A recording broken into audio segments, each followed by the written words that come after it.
Welcome, welcome, welcome to Shoot to Grill, the podcast where grilling meets MEATS entertainment.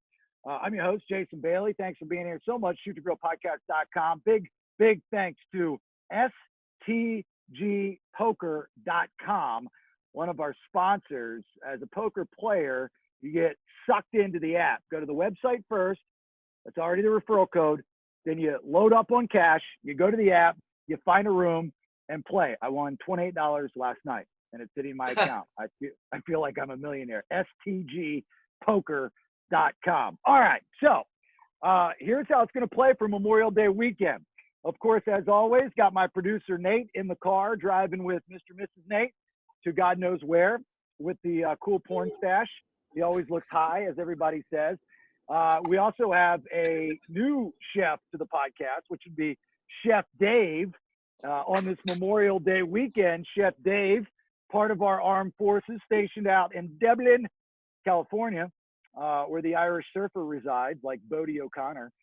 Chef Dave, how you doing, buddy? I'm doing good. And then our celebrity guest. You have no idea how excited I am because Snake, the guitarist for Skid Row, Dave, let me tell you, first and foremost, I'm a huge mark for Skid Row. That's the fan side of me. But the bigger mark thing that I'm going to throw at you is that our mutual friend who hooked this up, Bubba Ray Dudley, aka Bully Ray, says that you knew who I was from the old Buckethead days when I was on 98 Rock in Tampa. I totally marked out for that. You listen to my show in Tampa, dude. How awesome is that? Absolutely, man. Absolutely. Thank you so much for having me. And we do have to I'm glad you gave props to Bully Ray because he was the conduit for this whole thing. So I'm happy to be here, man. Well, you guys meet at your New Jersey weekly meetings? Because everybody from New Jersey seems to have some kind of buddy connection, right? Well, yeah. I mean, we're like, when you become friends with somebody in New Jersey, it's like they're your friend for life, whether you want them to be or not. And I'm sure there's been many times, and I've known Bully Ray for 25 some odd years, so I'm sure there's been times where he regretted becoming my friend. Well, Bubba is a rock and roll mark, if we're going to use some wrestling terminology. So I'm sure that when he first met you, and I have no idea where you guys were playing at, he was probably walking away going, I just became friends with Snake from Skid Row and I got his phone number. This is fucking awesome. I actually went to one of his shows is how we met. Oh, wow. Okay. Yeah, one of the early ECW shows I went to. And if there's a mark in this whole thing, it's me. I'm Marky Mark right there. So you're a wrestling fan. Huge. Been since I was a kid. Like I used to go, they used to have matches at Madison Square Garden the last Monday of every month. And so I grew up like watching Bruno Sammartino defend his title for years. He was champ for like 7 years in the beginning. So I was watching it when it was the WWWF. Wow. Yeah, wow. I have 4 older brothers, so they played a big part in that as well. And I had a grandmom who was from Poland, didn't hardly spoke a word of English, but she loved this guy by the name of Killer Kowalski because he was a Polak. And so, yeah, that's the only reason why he was a bad guy, man. He was a total heel, but she loved him. And for me, I remember watching Killer Kowalski in black and white when I was about 4 or 5 years old. I think it was. I'm almost sure it was you guys in Skid Row. It's like the early 2000s, maybe mid 2000s. You guys are playing at the House of Blues in Orlando, where I lived for a very long time. And out of nowhere, you guys bring Edge. Yeah, you're absolutely right. That was 2005, and you're absolutely right. Okay, so you remember this. So I'm in the loge, and I'm watching, and I'm like, this is so cool. This is so cool. And then Edge comes out, and you guys give him a guitar, and I mean, he couldn't even pull off like he was playing. And I'm going, he just looked goofy, he was like, bar, bar, bar, bar, and I'm like, whose idea was that? I could have been Edge. Was it yours? Oh yeah, Was it- totally. So he's another one that I've been friends with for a really long time, and I figured, you know what? I see him standing on the side of the stage there. I gotta pull him out here and embarrass him somehow. So it's funny because we did the same thing to Mike Piazza as well at a show in New York. Bro, I mean, by the end of the show, anybody who's a guest of ours, by the end of the show, they're tanked because it's a prerequisite. Like if you want to hang on the side of the stage, you got to be drinking. And so we had Edge gooned up big time. It was awesome. And then he was talking about maybe coming on a row with us for a few days, and then it's like 2 a.m, and we're all hammered. And I go, dude, you still coming out with us? He's just like, there's no way. There's no way. No way I'm going anywhere with you guys. Well, next time we get back to some normalcy and we get rock shows, and we meet up at a live venue, feel free to make a young boy's dream come true and bring me out for you name it. I'm there. I got the It'd be my pleasure. Of course, man. No one is safe. So. Oh, dude, I'm in. All right, we'll continue this conversation, Snake, but let's talk about what Chef Dave's going to cook because, we obviously grilling meets entertainment. We give you a little bit of both on Shoot to Grill. So, Chef Dave, first and foremost, thanks for being on. This is the first time out in California, like I started out saying, stationed out there. You're friends with a chef that comes on often, which is Jimmy Bones, right? You and Jimmy Bones are buddies? Yes. Yeah, and you guys met in Atlanta.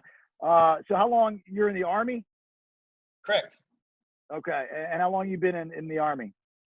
Since 2002, actually. 2002. Wow, thank you for your service, man. Thank you for your service. Thank you.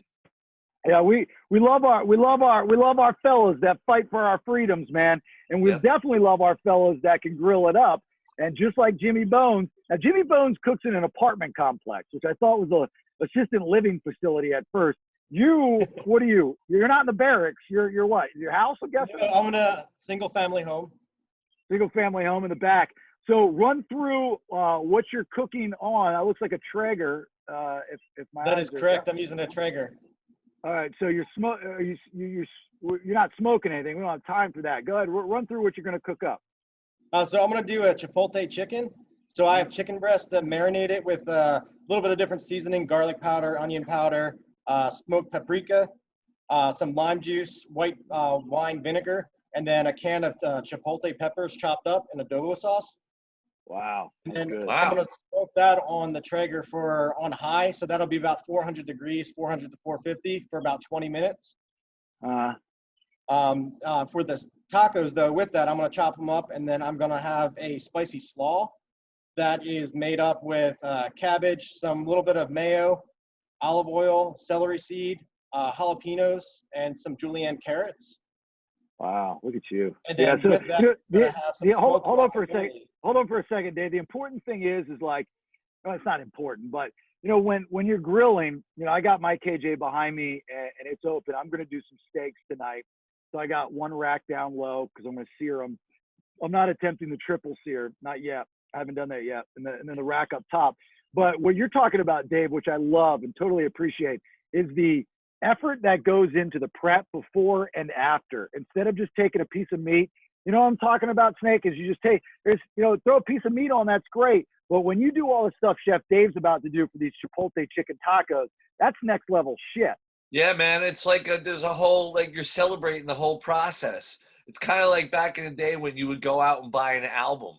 And you would make an event out of it. There was a whole thing about going through the record racks and finding what you were looking for. Or what I used to do is I would end up at the record store the day of the release, and I find that release and I get it. I'd be one of the first people to have it. And then you buy it, and then you get home and you open it up, and then you pull out the liner notes and you put the record. It was the process. You celebrate the whole aspect of it. So yeah, I can totally appreciate what you're doing there, Chef Dave. This is the equivalent of trying to get the wrap off the album or the CD. You put the work in, you're going to enjoy it just that much more. So Absolutely. Anyway, Dave, didn't mean to cut you off. Continue with the rundown of this. So we're having the spicy cabbage slaw, but with that, we're gonna have a smoked guacamole too. So earlier, I smoked some tomatoes, jalapeno peppers, onions, a little bit of everything, and then let those cool down. And then I made a homemade guacamole, which is now sitting in the fridge, just stewing, getting all those flavors, the lime juice and everything, so it kind of builds together. And What do then I have you what do you excuse me, I'm sorry. What do you use for a smoker and how long did you smoke them for? so the smoked guacamole, I put it about 300 degrees, and I just rubbed it in some little bit of oil. And for the smoked guacamole I did with all those vegetables, I rubbed it in a little bit of oil, salt, and pepper, and put it on there for about 5 to 15 minutes, depending on what it was. The limes came off a little first, and then the onions, and then the peppers and tomatoes. Wow. Who are you I mean, outside of cooking for the show, you cooking for anybody else? I mean, is there anybody who's going to eat this food with you? So I cook, my family eats it, and then I have some neighbors that'll usually join in and grab some food. And then at work, they like me to bring my leftovers in. we talk about that a lot. Is there's something to be said that if you have a go-to dish, I think most guys that have a grill, or are good in the kitchen, there's a go-to dish where there's this form of pride that when people eat it and they go, man, that's the best thing. And because if they don't like it, they're not going to say anything. And if they do, they're just dicks, they're lying to you, but they'll go, man, that's the best thing. And then they'll leave and then they'll talk about it again. That's the ultimate compliment. Chef Dave, I'm assuming your friends and family say, hey, can you go to the Chipotle Chicken Tacos like you're doing, or the smoked guacamole or something, right? Yeah, they definitely, and especially all the holiday parties, everyone does a potluck, and then everyone likes me, they'll chip in some money, or I'll just go out and get it, and then I cook all the meat for them. Yeah, I'm sure. All right. Well, look, I'm going to talk with Snake, and we got the camera on you, so we'll be able to also keep an eye on what you're doing, Chef Dave. And then when it's all said and done, just let us know. You're going to have to do the taste test because of this whole virtual thing that we do now. We can't actually put it in our mouth holes, so we're going to take your word for it. But I know you're a man of honor. You're not going to lie to us. And then, of course, this recipe that Chef Dave has will be on shootthegrillpodcast.com. So go do your thing, brother, all right? All right. All right. Snake? Awesome. Man, I got to tell you, I was so excited when Bubba hooked this up because I think we've kind of crossed paths over the years, whether it's, Tampa, Orlando, me going to a show, or you listening to my radio show when I was in Tampa, and never got a chance to meet you. But, Skid Row, huge part of my life. Huge part of my life. Thank you. I remember you off of the debut Skid Row self-titled album. Was my first love song with a girl ever. My 7th grade crush, Desiree McDonald. And I would write her lyrics from I Remember You, like pawning them off as my own on loose leaf paper and a pencil. Nice. And send them to her. That's how much of an effect you had on me, Snake. I'm telling you. And that's your song, by the way. You and Rachel's song, right? Rachel and I wrote that. Yes, that's called proper and permittable piracy. I have no problem with that. Yeah, I'm sure. Yeah, how does that feel though? I mean, like, does it, after all these years, because you get told all these stories from how much Skid Row is a part of people's lives, blah blah blah. Like, does it still sink in that you were a game changer in people's lives across the world? I say this all the time because I'm asked that question quite a bit more now. And I'm always humbled by it. And I have such an enormous debt of gratitude to all the people that have supported us in the past and continue to support us. I am so moved on stage when I'm playing something and we're all in it together, or we're in that moment, and you see the audience reciprocating and singing the lyrics back. And for me, I'd sit there and go, holy crap, like, this is really something. Like, we're strangers, but yet we are able to communicate with one another through music. And that's really shows you the power of music on all levels. And I still think that I can remember playing, on our first tour with Bon Jovi and playing I Remember You in front of like a stadium full of people and them singing the lyrics. And that was at the very beginning of when our record came out. Like we were 6 months maybe into it or whatever, 9 months. And hearing the audience sing back, my knees would buckle because it was so profound to me that a bunch of little miscreants from central New Jersey or down the Jersey Shore could actually do something that actually touched people in such a way that they felt that they wanted to be a part of this with us. And so, yeah, I'm still to this day extremely humbled by it all. I kid you not. Yeah, I can imagine what people over the years have told you about that. And you talk about going out with, Bon Jovi in '89, and it's weird because that transition period of music where Skid Row, being in the radio business for 26 years now, is you kind of have to put everything in these little kind of segments, and the transition from the hair bands, which Skid Row was not, in my opinion. You were part of that short but successful GNR era where you took the hair band into more of a rock with an edge where you didn't need the gimmick, but it was short-lived because then you had grunge come knocking on the door. So you had shows like Skid Row opening up for Bon Jovi. And then a few years afterwards, I remember seeing Soundgarden open up for Guns N' Roses and get booed off the stage because those two audiences did not mix, They opened up for us as well, Soundgarden, on the Slave to the Grind tour for about a month. They didn't get booed, I'll tell you that, thankfully, because I love that band, and I'm happy to say that they were great to have out on the road. It was 92, late 92, they were out with us, and they were great. But I understand what you're saying, and there was our first record came out in '89, and by '95 everything had changed drastically. But that's part of the thing is that, and maybe just because the way I was raised, I didn't never took anything for granted. So as much as I relished in the going up the mountain, the high of that all, I was still, we all were tremendously humbled by it all. And so when things started to go downhill, it kind of sucked, but it wasn't heartbreaking. It was just part of life, and you roll with it. And then 33 years later, we're still rolling with it, and you have your ups and downs, but it's always got to be about the music. And we're lucky enough that we have a catalog of material that people can appreciate, and we're still able to create new music. And I get to make music for a living. That's like the greatest gift in the world, man.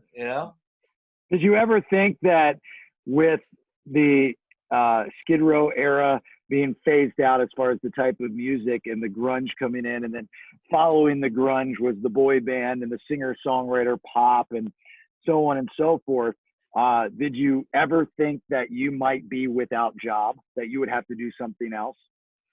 To be honest, absolutely not. And it wasn't even like it was a choice, if you will. This is what I do. So I'm a guitar player. I started a band, and I continue to play in that band. And I started the band with a great guy who's one of my best friends, and we're still best buds, and still love to create music together. And so it wasn't even there was never like that moment where you go, oh my God, what am I going to do for a living? Really, never. Yeah, I was blown away. Randy Rand, the bassist for Autograph, he lives in Atlanta, and he's been on the podcast before. Great guy. And yeah, he is. He told me that, Autograph was a really one-hit wonder, let's be honest. But they're still touring now, and they toured all over the world based off of that one song. And they got a lot of fans.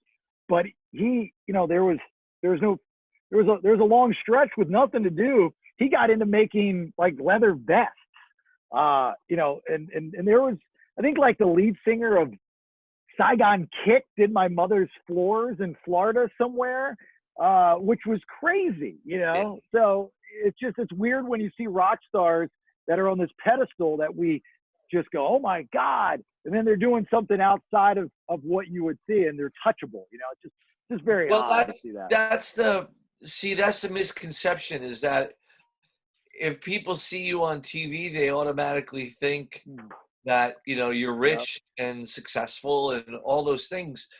But I'll tell you what, there's been more than enough stories of people who've gotten screwed in this business. And while they may have a lot of airtime, that doesn't mean they have a lot of cash in their wallet. And that's the shame, because I feel awful for anybody who's gotten, screwed over in this business, simply because of not understanding the business of music. And, when you pick up a guitar, their goal is to play guitar in a band, write songs, and go on the road and stuff like that. It's not to have a PhD in economics and financial planning, And so you do that. You became a musician to get away from that stuff. You didn't want to go to school, and you're like the blue chip running back that gets out before he graduates, and then hopes that he doesn't get injured because there's no degree to fall back on. Football is all I got. Exactly. But, I think now people are starting to get paid more fairly, the way the music business has readjusted itself. But it's still an unfair playing field. I mean, the music business was started by businessmen. It wasn't started by musicians. And right. And so for a long, long, long time, we were treated more like commodities than actual, than musicians, with the respect that comes with being a creative person and creating art. And so nowadays, I think it's gotten a lot better. The playing field, as I stated, is a lot more even. Not quite where it should be yet, but it's definitely gotten better.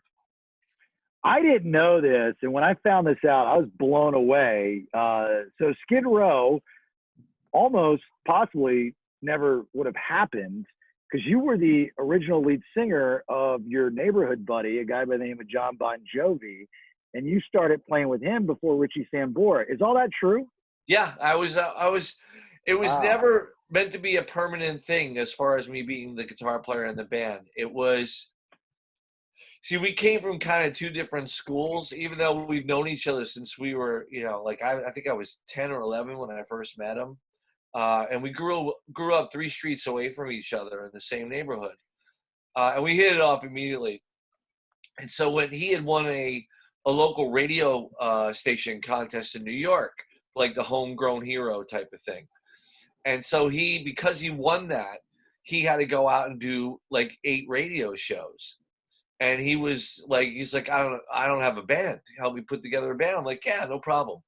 So he had known David Bryan from a previous band they played in together in high school. And so he got David, and I was playing guitar, and I knew Alec John Such from playing the clubs.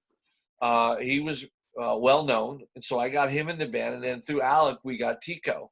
Alec was really good friends with Tico, and thus there was the band. But it was only for those 8 shows. And as it turned out, Alec was really good friends with Richie and introduced John and Richie together. And then, the right thing happened. Those two should have been together. So it wasn't like you were upset. You just said, hey, I'll do these couple radio gigs with you, but I got to go do my own thing. It's not my cup of tea. Not upset at all. And it's funny because people don't believe that, but it's really, really true. How could you not be upset about not being on Bon Jovi? But the thing is that we came from 2 different places. Like I was into Judas Priest and the new wave of British heavy metal and Van Halen and things like that.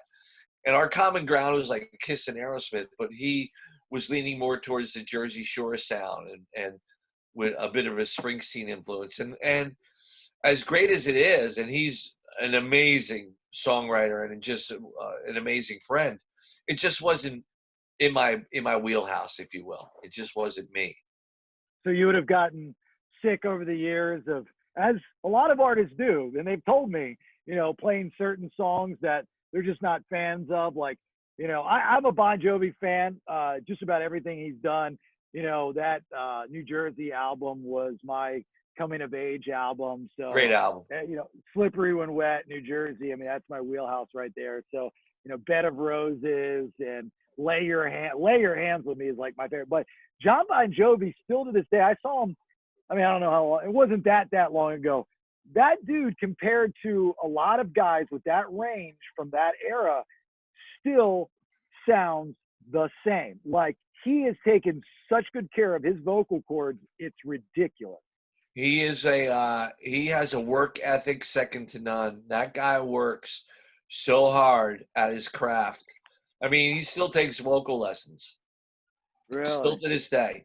And he's tireless. It's really amazing. And he's always been that way. He's always been like, he's one of those guys that will outwork everybody. So he might not be gifted with the greatest voice in the world or the greatest chops in the world, but he will outwork everybody. And that's what he's done, and that's what he continues to do. What would you say killed Skid Row? Would you say it was the changing of the music? When I say killed, I mean, I know you guys are still out on tour, but you know what I'm talking about. Yeah. Like that era. So was it the era of the music, the falling out with Sebastian, which we don't have to harp on, but, the turmoil in the band and you just have to move on? Or was it definitely grunge? Because I always make the argument that grunge did not kill hair metal. Guns N' Roses, and I guess I'd have to now that I think about it, throw you guys in there, killed hair metal. But grunge killed GNR, and now I would say Skid Row, because there weren't too many of you guys out there. Yeah, I think that for us, the landscape had certainly changed. But I think what that does is when there's that old saying, adversity builds character, which to me, I think that's a crock of shit. It's you do. It's one of my lifelines. Well, I'll tell you why. I don't think it builds character. I think it reveals character. And I think it reveals who you are. Like, okay, what's that? The cliche, it's not how many times you get knocked down, it's how often you get back up. And I think with us, there was certain character traits revealed that didn't mesh anymore. And success has a funny way of masking, bruises and scars. And so when you start seeing the down, like I was talking about earlier, like everyone accepts their path in life differently. And the path that we were on was not a pleasant one, but I think that ego played a big role. And I think that it was more so our own unraveling, along with the changing landscape. But, we managed to keep it together. And we've certainly since that time period, the 95, 96, we've had obviously ups and downs, but we've been able to survive and on a certain level. And so the only thing that I think I might have changed from my own standpoint was that at that time when it was falling apart, I was just attempting to somehow hold it together for everybody. Everybody had enough of each other. And I did too, to be quite honest. But I was attempting to hold it together and I couldn't. I couldn't. And I think that in retrospect, I think I should have been more outspoken about how I personally felt. I sort of curbed my opinions at that time just for the sake of trying to hold everything together. And that's not a great regret or anything like that, but that's maybe something I would have done different. Not that it may or may not have changed things. I don't know. When you go out with ZP, which he's been the lead singer for 3-4 years now, Yeah, right? about 4 years. Yep. Yeah. And those South Africans, man, they got. I'm a fan of the South African rock star. You know, you got Sean from Seether, you got Dave Matthews. You know, there's something in that. I don't know. It's cool. Yeah. But he's 10 years younger than you, so he's my age. So he, like me, grew up as a Skid Row fan, and now gets to. I feel like I'm Mark Wahlberg, rock star. You know, I grew up to picture these guys on my wall, and now I'm one of them. Dreams come true. Was he like that? You know, at the beginning. He wasn't. Well, I'll tell you what. Interesting story. He came in to audition for the band knowing more Skid Row songs than we knew as a band. That's awesome. That's a fact. So, you know, normally when you go, you have an audition for people, you'll play 2 or 3 songs, and then, you know, you move on and figure out what direction you're going to go in. He had a list of like 20, 25 songs. He's like, we're like, what do you want to do? He goes, anything off this list. And it was very, very impressive, because there was definitely songs on there that we didn't remember how to play. And so, and he knew those songs. Like he had been practicing with them for a while. We come to find out, like he had been, you know, using Skid Row songs as warm-ups for when he was in Dragon Force. And growing up in South Africa, he was a fan. And so he really embodied those songs when he came to jam with us. And so not only was he well prepared, but he paid acute attention to the history of those songs and really did them justice. And that's, you know, that one of the reasons why he's in the band. Another reason is not only is he a great guy, but he's selfless. For him, it's about how do we make Skid Row stronger and better, not how do I make ZP's star shine brighter. Right. Yeah. So that's really special, coming from someone who has been in the business as long as he's been in it. Well, what is one of the songs that you get asked to play and put on the set list that you forgot how to play? Wasted Time. Okay. So I was thinking that, which was going to bring me to my next question. So you can't play Wasted Time, or you have to practice it before you go out, and it's not on. You don't have that on the set list? No, I can't. I can play it now because it pissed me off that I couldn't remember it. So I went back and relearned it. But yeah, that was one of the songs. Why is that not on the set list? That's a great song. Because we have, like, we don't want the set list to be a little bit too overridden with ballads.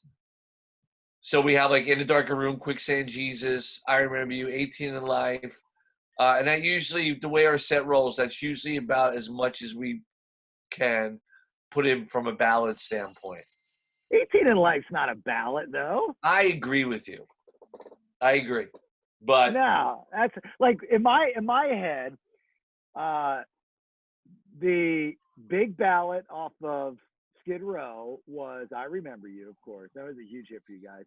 And then off Slave to the Grind, it was Wasted Time. That was wow. That was in my brain. That's what I would say out loud. Those are interesting. Okay, that's good to know. You may have just changed the set list. I changed it all for Skid Row. But it was funny because, you know, like every CD, you'd come out with the ass kicking hit, and then you'd follow it up with the big ballad, and then the ballads always charted for some reason bigger than the big hits, and those ballads never was a fast song a part of somebody's love life. People are remembering ballads more than anything because they're like, I lost my virginity to this, or, you know, I got back together with this. Nobody ever said, I lost my virginity to 18 in Life, you know, or right? Well, I'm assuming they've never said that. Maybe they did. Go back to something you said earlier before I forget. When when John Bon Jovi wins the radio contest, and as everybody knows about the Runaway and the radio station when radio stations were cool and did shit like that. Right. So he has to go out. He has to play 8 dates for this radio station, and you're the guitarist for Bon Jovi at that time at the very beginning. What was he playing outside of Runaway? What songs was he doing? Oh, he had pretty much that whole first record written, pretty much. So he had a lot. He was a very prolific, or is a very prolific writer. So we had a lot of songs that we rehearsed that were originals.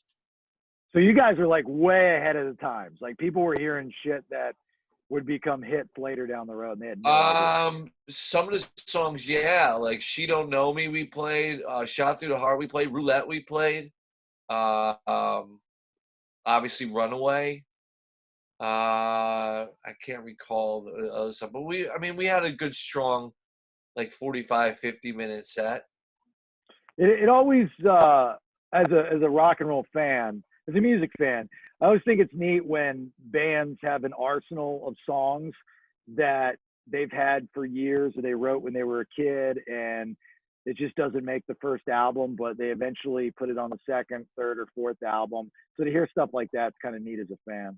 Yeah, it was a great experience. You know, the best part about it for me was I was playing along with one of my best friends, and so we had fun. We definitely had fun, but absolutely no regrets whatsoever. And again, people say I'm crazy. What? Have you played with them since? Oh, I've got up and jammed with them, sure. Yeah, at a concert, you were there. Yeah, and Come on up. Yeah, get up into traveling band or something like that. That's pretty cool. Is it true that Nirvana did not want to open up for you guys because they thought you were soft? No, they thought we were homophobic. Oh, okay. So that's the real story. That's the real story, and you know that couldn't have been anything further from the truth. But yeah, that's what it was, because we were listening to music, doing a photo session with Lon Friend for Rip Magazine, and Lon put on the Nirvana record, and we all were like, wow, like this is really, really good. And so we spoke to our management, and we're like, well, why don't we see if they want to come out on a road with us? And they were like, nope. So we ended up taking Pantera, which seemed to work out really well for us. Yeah, that's pretty cool. So what was it, because of the shirt that Sebastian wore on MTV? I believe that's where it probably came from, because there's nothing else that would even remotely suggest that was in our mindset at all. You know what's crazy about that is, and I'll never forget seeing this in one of the Nirvana, I'm a Nirvana fan as well. I mean, you know, after you guys, and I was lucky enough at almost 45 years of age to have an older brother that when he introduced me to rock music when I was like 7, 8, it was Priest, Van Halen, Zebra, Maiden, you know, and those bands. And then as I started to have influences from my friends, it was Poison and Slaughter, Motley Crue, and those types of bands. And then as I got into where I would make my own decisions of what I started to like, you know, I remember on Thanksgiving Day seeing GNR and MTV, and my cousin's husband at the time was like, this band's going to be big. And then you guys come out, and, you know, so it kind of just snowballed as far as how I worked. But the grunge era was my high school years and in my college years. So I was that part of my life. But anyway, so there's a Nirvana documentary, and I forget which one it is. And they were going through a list of the band names that okay, so you know where I'm going with this. Yeah. They were going through the band names of what they wanted Nirvana. It wasn't Nirvana, and Skid Row was like, that's what they were going to go with. Yeah. Right. So you know about this, obviously. Yeah. I found it pretty ironic, you know, the way things came to be. I'm happy we got to it before they did. Yeah, I didn't know there was like that weird heat. So did you ever run into Kurt Cobain, or did you ever run into to have a chance to talk it out and be like, dude, it's not what's happening here? Never ever had the opportunity to, unfortunately. But that was just a poor, misconception of our ideological, standpoint.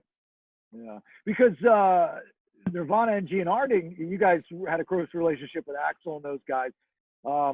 Nirvana and GNR didn't get along either, did they? No, they didn't. Famously so. And was it just an ego thing with those two? I don't know. I wasn't close enough to the situation to like give an educated opinion on it. Yeah.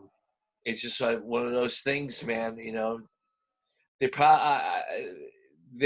probably be better off asking one of the GNR guys, or Dave Grohl, what the nexus of that whole thing was about.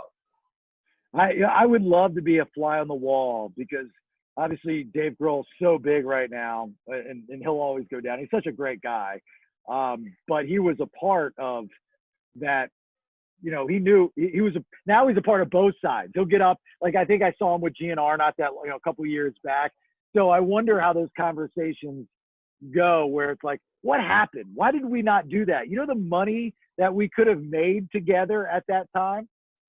It's so true. But you know what? Back then, there was a lot more that was taken personally than I think goes on now. I think that we've been desensitized a little bit with the amount of vitriol that occurs online and through social media. I mean, it seems more that there's more people out there wanting and willing to take the piss out of people as there is to, compliment and lift people up. And I think that's sort of desensitized us to the negativity. Would you agree that that era of rock, and even before, up until maybe the 2000s, that the mentality was sex, drugs, rock and roll. This is what I'll always do. I'm not even thinking about the future. It doesn't exist. But now people that get into the business are like, all right, well, it's going to work. I can put some money aside, and then I can eventually, open up a string of massage shops. And that's what I'm going to do. So they have a business plan, and this is just part of the business plan. Yeah. The reality show. Like, it's very interesting. There's a mystique that once existed that I don't think really exists anymore. With almost like this mythological quality that bands at one point had. And now, maybe it's not as an important part of the fabric of people's lives as it once was. Not for me. Music is such an integral part of my life, not just from being a part of a band and a songwriter, but just music as a soundtrack to my life. I don't know if it means that much to newer generations. I would like to think that it does. I hope it does, but I don't know. And there's such a deluge of music to be had out there. I mean, everybody, it's an old story, but everybody is, making music in their bedrooms and putting it out there. And it's, it clutters the airspace, if you will. And back when we were first starting out, there were gatekeepers. Gatekeepers were basically the people that allowed you or did not allow you to make records and to have them released on a grand scale. And not to lament the past, but that was a good thing, because you couldn't be just good. You had to be great in these people's eyes, and they held the keys to the kingdom, if you will. And so for us, we kept working and working and working because we had the gatekeepers going, sounds good, but it's not great. And then when they finally said, you know what, we think it's great, whether it was or not, it was close enough where the gates got open and we were able to release our record on a big scale, and we did well.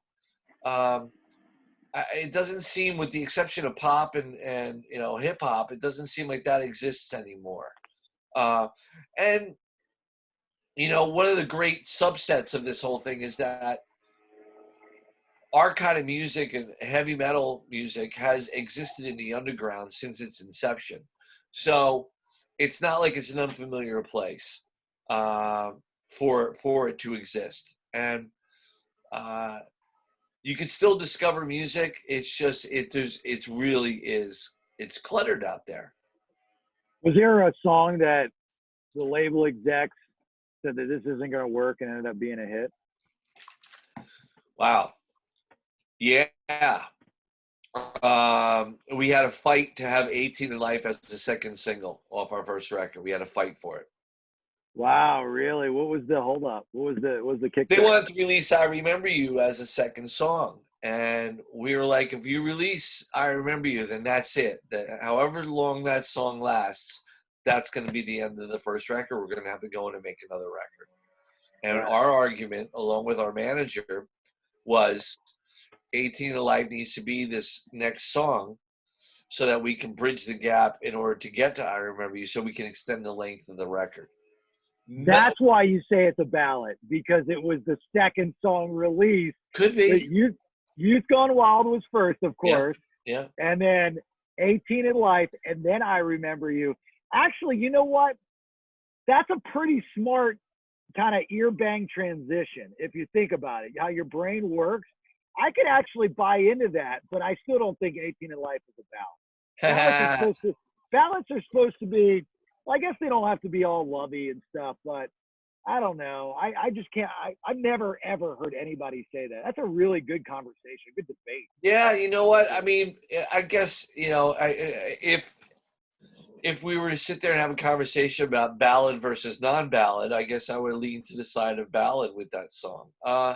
It's just a slower song, I guess. I don't know. It's just, I respect what you're saying, though. But yeah, that was the one song where they didn't believe in it like we did, but they, to their credit, they went along with what we wanted to do, and we had, Wayne Isham and Kurt Marvis made an amazing video for it, and and then it went on to do what it did, which was far beyond our expectations. Trust me. Well, you had four radio singles from the debut album? Ironically, 18 in Life was not a single. We radio stations had to play it off the record. Why is that? Because of the content?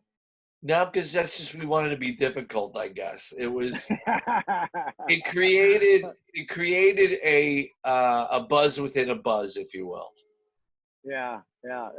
So, but you had, let's just say, call 18 in Life a radio single. So you had that, and then what? Rattlesnake Shake, right? No, Piece of Me. Piece of Me. That's right. Piece of Of Me. which John 5 is in the video. Oh, is he really? Yeah, as a young man getting tossed over a cop car.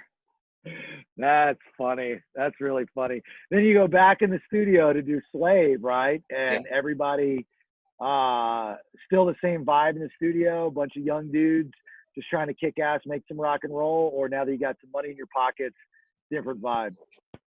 Well, I think that there was a different vibe because we wanted to make a different record than the first one. We consciously wanted to make a heavier record. We had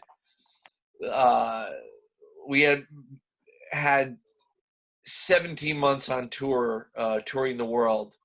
We saw a lot of great stuff and a lot of crappy stuff about the business as well. And it added a certain angst to our point of view. And so when we were writing the second record, it was naturally just coming out. Our emotions were coming out through the music, and it made for a heavier sound and a heavier vibe. But that record was it had its moments where it was difficult, but for the most part, it was pretty great. I remember when it came out, and I remember saying to myself, this is different. Yeah. And it was probably one of the first times, being a kid and not not knowing shit really, but I just remember my ears going, this is different. And it wasn't good. It wasn't bad different. It was just different. It was, actually, let me say this. It wasn't what I was expecting. Exactly. And that's what we had hoped to do. And it took me a minute to get used to it.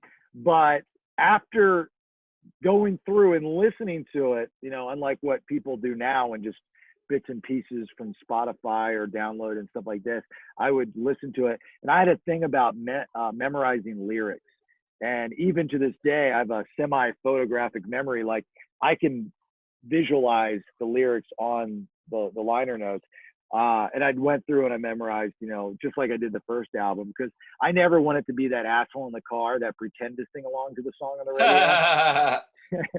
Yeah, you know, you always had that guy that was like, you know, Ricky, what? I never wanted to be that guy. I wanted to be the guy that Ricky. I wanted to know it all. All right, Chef Dave, it looks like you're ready to go, man. Are you all done with that Memorial Day shoot to grill Chipotle Chicken Taco out there in Dublin, California? I am. And I can, if you would like, I can move my computer a little bit and screen, and I can show you the whole layout. Yeah, dude, please, absolutely. I see the tacos in the back there, and again, Chef Dave, part of our fine military out there in California. He's friends with Jimmy Bones, and he was nice enough to come on the show and do some Chipotle Chicken Tacos, which looks amazing. Again, yeah, the recipe on shoottogrillpodcast.com. Walk us through it, Dave. Walk us through it. All right, so we have over to the back corner we had actually some black beans with some lime in it. We had the Chipotle chicken in the front. We had the smoked guacamole in the middle, the spicy cabbage slaw. We have goat cheese because I like that with the heat. Yeah. And we had the pre-made tacos. And then my favorite salsa is over there, and that's the habanero that I get out at Sprouts, and is like the best salsa ever. And in the back, I have some hot sauces, and if Snake would like to choose one, I'll put it on my taco. Snake, choose a hot sauce for Chef Dave, would you? Whatever. Choose. You know what? Whatever one is going to burn your ass hairs, that's the one I want. All right, so that would be the bomb. It has to be. So I'm going to go ahead and put that in my taco, and then I will move it. I'll bring it on screen. It has to be the middle one. You know, the one that's like too potent to be served in an 8-ounce bottle. It's only served in exactly. I'm a hot sauce freak, by the way. Look, I knew it. Oh, hot sauce. Where do you get that, Chef Dave? Is that like a California? It was actually this one was a Christmas present, I believe, from some people at work. Oh, gotcha. Because I like to eat hot stuff. Yeah, me too. Let's watch Chef Dave, unfortunately, pass out or die or something. We actually, we're coming up with a Skid Row hot sauce right now. Are you really? What's it going to be called? We don't know yet, but there's a company out here in Long Island that does their own hot sauces, and they're great. They're real. I had them at there was a tequila and taco festival out here a few months back before we all. Oh, where was that at? I'm sorry? Where was that at? In Long Island. I'm in Long Island. It was at a big club called Mulcahy's out here. And man, that'd be awesome. It was so great, man. I drank like 18 different tequilas, ate like 8 different tacos, and the hot sauces were great. But there was this one company that was fantastic. So they're putting together a hot sauce for us right now. You got to come up with a cool, clever name, like a play. And my brain, I'm trying to think of one, but a play on, you know, a Skid Row song or whatever. For sure. You know, yeah. All right, you got making a mess of my butthole. All right, so you got those tacos, man, and you got that's goat cheese on there. That is goat cheese. Goat cheese is one of my favorite things to go on with spicy foods. Yeah, I love it too because it's got that cool melt to it. My wife does this chicken and puts goat cheese on it, and it's so good. All right, so these tacos look amazing. Again, they do. The recipe on shoottogrillpodcast.com from Chef Dave as he cooked it up on his Traeger behind him. So go ahead. Well done, sir. Yeah, definitely well done.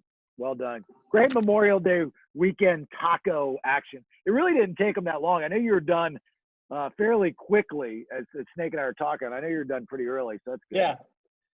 Yeah. All right. Go ahead. Let's watch him. Here he goes. Nothing. That sucks watching you eat that. That looks amazing. Mm-hmm. Nothing cooler than two dudes watching another guy chow down on a go-to taco.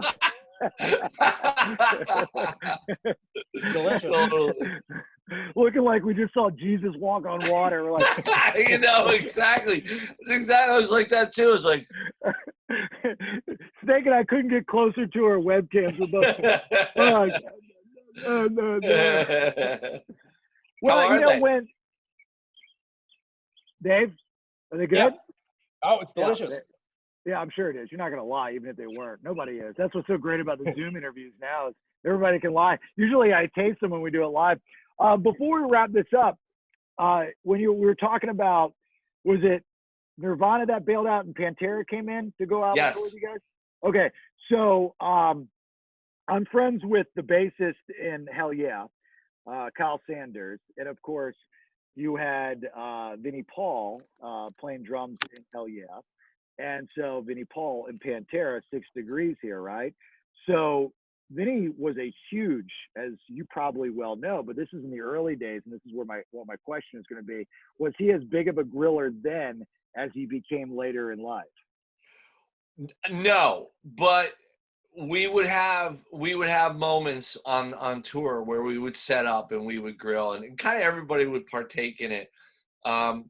That tour lasted, I think, 7 months or 9 months, maybe, and 9 months, and we became incredibly close with them. We would travel on each other's buses, and both bands intermingled as if we were all one big family, which is pretty much how it was. So yeah, he would get himself behind a grill for sure, but I think he became more prolific later on in life. I would hear. Well, I've been told stories, from like Kyle, for example. And my friend Jamie, who is married to their merch guy, Luke, about, Vinny was such a giving guy that he would, whether you're a fan or whether you're part of the crew or whether you're part of the band, you're invited, and he's spending his own dime to buy the food, and he's grilling, and he's doing all the work to make sure everybody gets fed. The last plate of the night, if there was any left, went to him. Right. That's just what kind of guy he was. So it was interesting when you brought that up earlier. I was thinking about, I was like, wow, I wonder back in those Pantera days when we had all of our hair and all that good stuff, if he was that much of a griller then, because he's like my go-to grilling hero, even though I never got to actually interview Vinny. Oh, he was a sweetheart, man. And so was his brother. They were the salt of the earth. That whole band, like the band and crew, we just had the greatest. That's probably my favorite tour that we've ever done, aside from the Kiss tour. It was just one of my all-time favorite bands. I still worship them to this day, and I've remained close with Philip, and they've left behind quite the legacy, to say the least. Yeah, a legacy that I don't think they set out to make either. Would you agree with that? They were just, man, it was so great to watch them become successful, because it didn't change them at all. We were watching it happen while they were on the road with us. I mean, they released Vulgar Display of Power while they were on tour with us. And so to watch that do as well as it did, and to see people showing up to see them, buying their merch, and them getting like the attention that they so rightfully deserved, I think we all felt like proud parents in a way, just like watching this band just take off. And you knew that it was going to be something really special to behold, and it was. I'll never forget when Dime and Vinny, they were doing a radio show for us in Orlando when I was at the station JRR, and Dime was driving around in one of the golf carts, and he was just like totally just fucking around having a good time. But he was going around everybody. He's high-fiving them, and all the staff got pictures with him driving the golf cart, and so just little things like that when, you have reached that status but you're that cool. And, you know, and then of course, he gets shot, and then, but everybody's got this memory at that radio station of him on the golf cart. And that's, you know, if you were to talk to anybody there or backstage, part of the crew or whatnot, they're going to be like, dude, you remember that one time Dime was just driving around crazy on the golf cart, man? It was crazy. It was awesome. He was high-fiving everybody. What a great fucking guy, dude. Fucking coolest dude ever. Yeah. That would be the Dime story. Yeah, well, first of all, he was like that every day. Talk about a guy that lived life, man. Like, he lived life every day. I remember we were playing in a place called Hannibal, Missouri, and it was the stage was this huge slab of concrete with like I-beams in the corners to hang the PA and hang the lights and stuff. It was a very strange place right on the river, and the front row was like, we were separated by like chicken wire or something from the audience. It was like that rural, you know? And so they set up, like, right in front of the stage, they set up like a barbecue, and they set up like lawn chairs and stuff. So we were playing, like, we were in front of the stage. Then there was that Pantera and their crew guys setting up like a barbecue, and then the audience. It was absolutely hilarious. And so we had this thing where we loved 7-Eleven beef and bean burritos. And so he, like, in the middle of one of the songs, he comes up and tapes one to my headstock, and, you know, they run on stage and gave us like hot dogs in between songs. That's the way the tour was. That's how we got on as friends. It was just, they lived life, and we both bands together, we really, really lived life for sure. That's the good shit, man. And, you know, from this side of things as a fan, that's the stuff that, you know, I don't give a shit about the dirt. I don't care about the drama. I love the rock and roll history of the bands I grew up with. Right. And I like to know the meanings behind the songs, and I like to know the story, and I like to see guys still out there touring, making good music, playing good music. So now we're friends, because we have to be, because we got Bubba Ray in between us. So we're like 6 degrees. It's like we're all in one family now, which is cool. And technically, totally. I'm from Maryland, so like I'm a Northerner. So Jersey, so we're kind of like the same thing. You know what I mean? Were you a Hammerjacks guy? No, I was a kid when I was in Maryland. I moved when I was like 11 to Florida. Oh, okay. Yeah, but we were just up there not that long ago. I went to Atlantic City. I took my wife up there for her birthday. I mean, obviously this is pre-apocalyptic virus times, but right. My dumbass flies into Philadelphia for whatever reason, and we rented a car. I thought that was a good idea. I don't know why I did that. Anyway, look, brother Snake, thank you so much, man. You're such a great guy, and I'm such a my pleasure. fan. You as well. This was so cool to have you on the show. I really appreciate it, and I can't wait for the world to go back to normal, and I can get out to a Skid Row song, and you can edge me and put a guitar in my hands. And people. Not a problem. The pleasure will be all mine to see you make a buffoon of yourself on stage. I'm good at it. Not a problem. 33 years. And Chef Dave, brother, again, thank you for your service. Well done. Joining us here for Memorial Day. You know, shoot to grill, and those Chipotle Chicken Tacos, dude, are just those are awesome, dude. You did a great job. Thank you so much. Good job, Chef Dave. You ever come out to California, you're more than welcome to come over. Thank you, man. That's awesome. I'm going to go hang out with Chef Dave in Dublin, California, and hang out with the Irish surfers. For those that are watching and listening, if you're a poker fan and you want to win some money, stgpoker.com. STG, like shoot the grill, poker.com. I'm BS Talker, or B Stalker, however you want to look at it, on there in one of the rooms to try to take my money. It's real money. You can cash out whenever you want, but go to the website first and then go to the app to play, or your tablet. So, all right, guys, have a great Memorial Day weekend. Thank you once again. I appreciate both of you. Thank you very much. Thanks, guys. Be safe and be well. Thank you. Thank you. All right. Thank you, everybody, for watching and listening. Bye.